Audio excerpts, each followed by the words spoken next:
Hey, one of the most common questions I get asked is why is it that a horizontal stretch seems to be the reverse of what people would expect? By that I mean when you multiply x by a number larger than 1, it actually leads to a compression, whereas a lot of students would expect it to lead to an expansion. And it seems counterintuitive. This is my attempt to try to explain the logic behind it. Let's see if it works.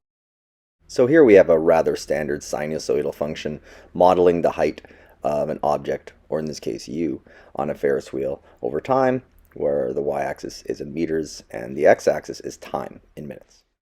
So on this Ferris wheel, it takes you exactly 5 minutes to get to the top, where you enjoy the view, perhaps, and then make your way back down in exactly 10 minutes.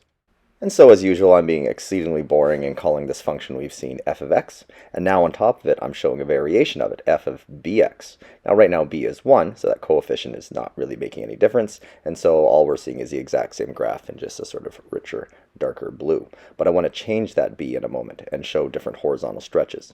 So notice, as I increase b from 1 to 2, the graph compresses horizontally. Keep in mind, I'm now multiplying x by 2, but x is time. It's time in minutes. And I'm now doubling my inputs, essentially, which means we can think of it as I'm now doubling the rate with which time is passing. 2 times as fast. Or you can think of it as my Ferris wheel is rotating twice as quickly. So now it takes me 5 minutes to go all the way around instead of 10.